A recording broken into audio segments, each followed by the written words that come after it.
Have you ever heard of the Battle of Fyvie? If you've ever visited Fyvie Castle, you might have walked the grounds without realising that in 1644 these lands were once the scene of a fierce and desperate struggle. A battle fought not for glory or conquest, but for the very future of Scotland. By the autumn of 1644, Scotland was engulfed in war. The Covenanters, who had allied with the English Parliament, sought to crush any resistance to their cause, and in their way stood one man, James Graham, the 5th Earl of Montrose. Montrose had stunned Scotland with a string of spectacular victories, tearing through the Covenanter forces with his small but deadly Royalist army. But now the tide was beginning to turn. His greatest enemy, the powerful and ruthless Archibald Campbell, the Marquis of Argyll, was now in hot pursuit. With thousands of troops at his back, Argyll was determined to end Montrose's campaign once and for all. And so in late October 1644, the two forces met here near Fyvie Castle, and what followed was not a pitched battle in the traditional sense, but a brutal game of strategy, survival and relentless skirmishing over the next several days. So, let me tell you the story of what happened here. In 1643, under the terms of the Solemn League and Covenant, the Covenanter government of Scotland allied itself with the English Parliament and entered the war in England in early 1644, marking a major turning point in the war. Charles attempted unsuccessfully to foment rebellion in Scotland, and the Scottish army went on to make a major impact in the campaign for the north of England. Following a crushing defeat at Marston Moor on 2nd of July 1644, the king tried again by appointing James Graham, the 5th Earl of Montrose, as his military commander in Scotland. Montrose had been part of the abortive rebellion and was a former Covenanter himself, who had joined the king in 1643. On 28th of August 1644, Montrose raised the royal standard and embarked on a campaign against the Covenanter forces in the Highlands of Scotland. Montrose's campaign was meant to force the Covenanter government to divert troops from England, where they were fighting for the parliamentarian cause against Charles I. His actions in the northeast had put pressure on the Covenanters, leading them to recall experienced soldiers from England to deal with him. In response, Argyll was sent to track Montrose down and put an end to the Royalist threat in Scotland. Having won a victory at Tippermuir, Montrose went on to soundly defeat the Covenanter forces under Burleigh at Aberdeen on 13th of September 1644. Aberdeen was sacked and the civilian population was badly treated by the Royalists, with widespread theft, beatings, rapes and murders.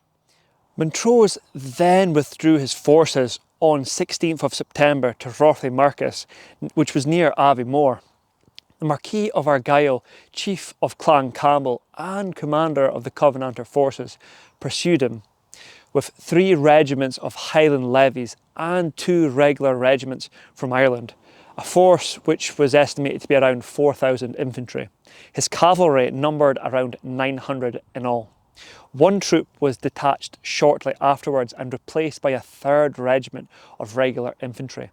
Montrose's army split when his second in command, Alistair MacCulloch of Clan Donald, took around 500 men and headed west to the Highlands. He was likely going to support Royalist garrisons in that area, but his departure left Montrose with fewer troops just as Argyll was closing in. Argyll took full advantage of this, and he split his own forces, one part garrisoning and fortifying Inverness and the other pursuing Montrose, who first went south past Perth and then north back towards Aberdeen.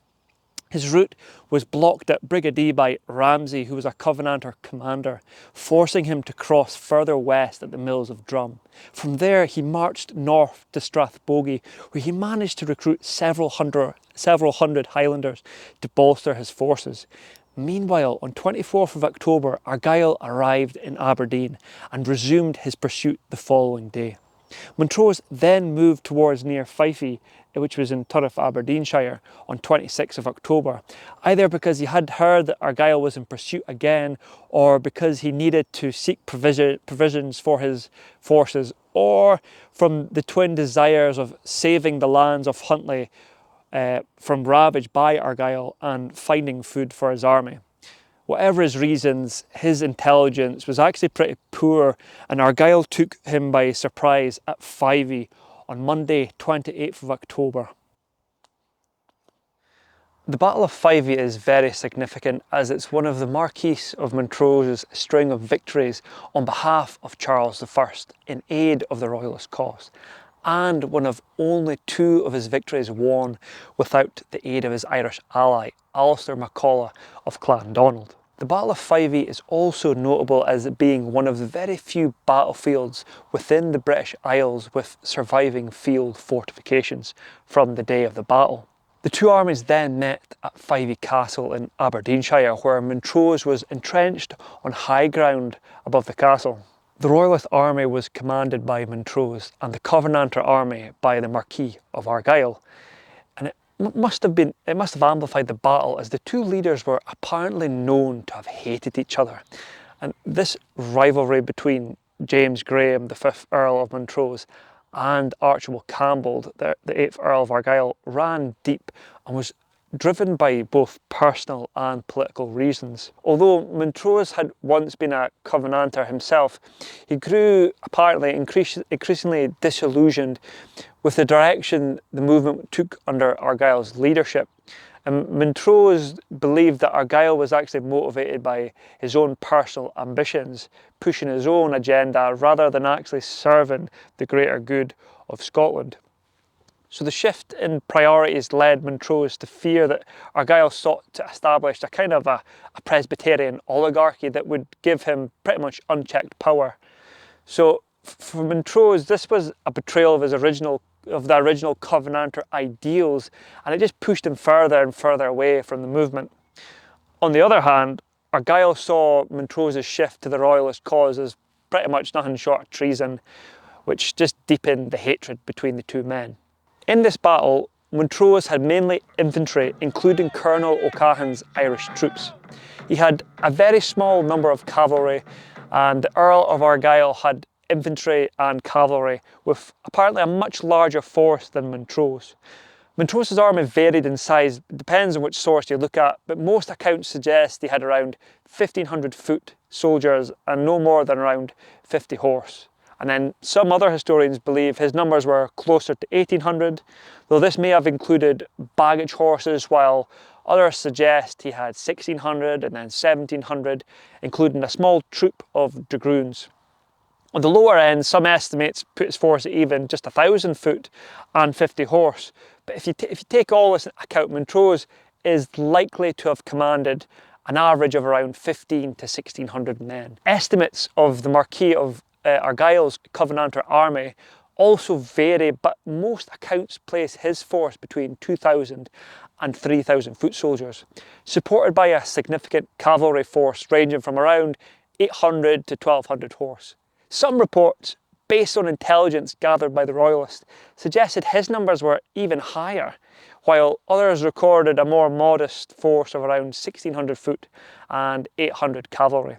The fighting took place on high ground to the east of Fyvie Castle, and there are some differences between the commentators on the phases of the action and the time it actually lasted, although there is an agreement that the command of the higher ground was critical to Montrose's success.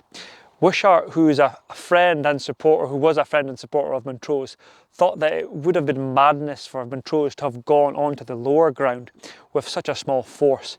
He reported that Montrose considered that to have shut himself up in Fyvie Castle, which was a suggested plan, which was actually poorly fortified, was dishonourable and would undo the reputation he had gained in his recent victories against the Covenanters. He therefore occupied the higher ground overlooking the castle, which Wishart, his pal apparently, described as rugged, broken with ditches and dykes raised by farmers to fence their fields in. The appearance of the camp by Patrick Gordon of the Ruthin, who was a fellow Royalist, noted that the area was well stocked with supplies which would help feed Montrose's army. Though the terrain was also strategically advantageous, if Argyll's forces tried to surprise him or force a fight, Montrose had the upper hand. To his right was the river, to his left was a wood, and in front of him was a deep, hollow stream. This natural ditch would slow down any cavalry charge, giving Montrose a defensive advantage.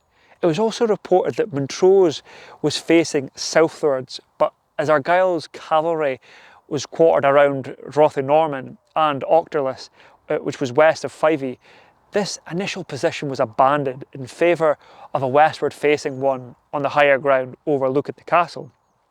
As the battle unfolded, Argyll's men launched an assault on the hill, seizing the dykes in the process, but Montrose quickly responded and ordered Colonel O'Cahan to drive them back.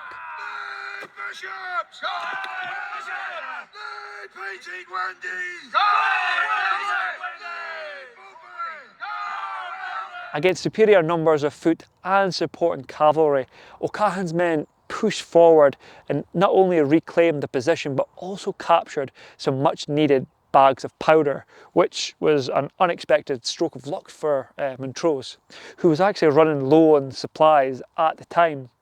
Seeing the attack falter, the Covenanter commander Lothian sent in 5 troops of horse to break the Royalist line, but they were then met with steady musket fire and forced to withdraw. That evening, Argyll withdrew about 2 miles. He renewed the attack the next day, but without conviction, and the only action was light skirmishes of flying parties. Meanwhile, Montrose's men were melting down all the pewter they had for their balls for their ammunition. Towards the end of the second day, Argyll then withdrew. Argyll's army then approached again over the next day. Montrose's horse were away foraging at this time, leaving his infantry to face the oncoming attack alone. Argyll's men then took up a position on a nearby hill, just out of musket range, before sending a regiment of foot forward to dislodge the Royalists or lure them into the open. The regiment then occupied an enclosure, using it as cover to fire on Montrose's men. But the Royalists, led by Donald Farquharson of Monaltre, launched a fierce counterattack, driving them back with heavy losses. For the next 3 days, skirmishing raged across the battlefield, with Montrose, ever the skilled commander, leading his men in and out of the woods, striking the enemy before slipping back into cover. Though he was vastly outnumbered, his troops held firm, inflicting steady casualties on the Argyll of Marquis' forces while suffering little losses themselves. Many of the wounded Covenanters were then carried back to Aberdeen, and another point to make is, imagine being a Royalist soldier in this battle. You were outnumbered and you were relying on guerrilla tactics to wear down the enemy, despite the odds. Having actually tactically a brilliant commander like the Earl of Montrose must have been a huge morale booster. His leadership would have played a key role in keeping the men motivated, helping them to continue to harry an enemy force that was greatly outnumbered their own. Argyll then mounted another attack with his cavalry, but Montrose withdrew his men to ground where they could not be seen by the horsemen, with the intention of actually luring them into a trap. And that's exactly what happened. For those horsemen, they had actually been surrounded before they had known where they were, and with apparently a deep hollow ditch at their backs. However, the Atholl men under Montrose actually fired too early before the cavalry had been fully drawn into this trap, and they then retreated. The Royalist infantry actually pursued them, but were in turn attacked by Keith's cavalry troop. Keith himself was put in charge of the other 4 troops of the escape, although the Royalists retook those enclosures. A third charge took place involving a regiment of infantry and some troops of horse, and the Royalists were then forced to retire back to the main body of the army, where Argyll didn't dare engage them because they were on the higher ground here, and he then retired 3 miles and he didn't actually take up another attack. And all of that apparently happened on the same day too, so you can imagine there would have been there wouldn't have been too much time for coffee breaks, as they all must have been absolutely knackered. Also, you might be thinking, why all these little attacks and skirmishes instead of just going out and going for a straight out confrontation between the two armies? Well, here's the thing, it was woodland areas, there was all these ditches and hills, and the dense terrain and the scattered woodland actually around Fyvie, it prevented the battle from turning into a full-scale engagement. So that's the main reason. So instead of a full-out confrontation, the fighting remained fragmented, skirmishes breaking out across pockets in the battlefield as both sides struggled to manoeuvre in the confined space. Skirmishing continued for another 2 days before the shortage of food for his horses caused Argyll to actually pull back 2 miles. Montrose then withdrew first to Turriff and then west into Badenoch, and from there into the Highlands towards Atholl. Details on casualties are scarce, but the fighting clearly took a heavy toll on Argyll's forces. During the initial skirmishes, Captain Alexander Keefe and several of Argyll's men were actually killed, and over the next 2 days the slaughter continued with actual little loss to Montrose. Many of the wounded were taken back to Aberdeen, and this was undoubtedly one of the less dramatic of Montrose's battles. However, it did have a number of important consequences. Montrose had been able to resist a larger and better equipped Covenanter army, and this then bolstered their confidence, as the Royalists in future battles then gave them an air of invincibility that undermined the morale of the Covenanter armies.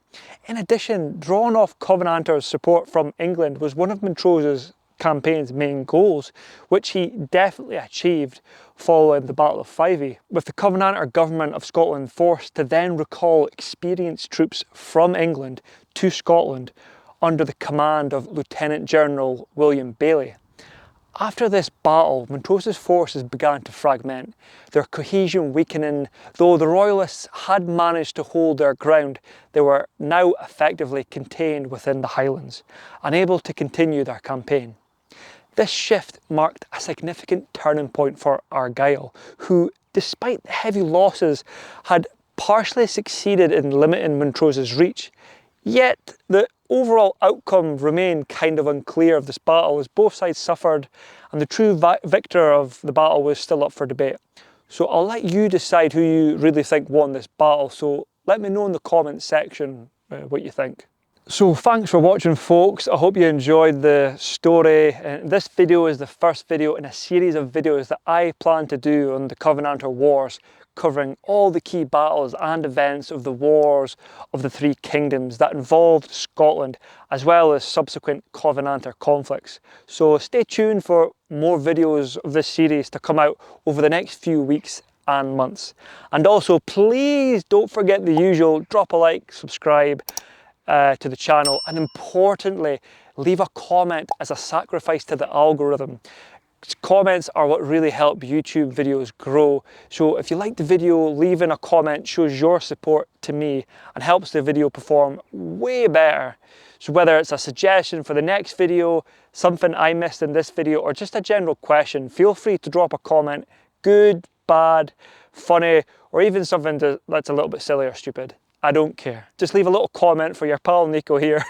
And one more thing, if you do want to learn more about who were the Covenanters, well, I happen to have a video of who were the Covenanters, and I'll pop that up on your screen right about now. So go ahead and click on that if you want to dive into the origins and history of the Covenanters. But anyway, take care, folks.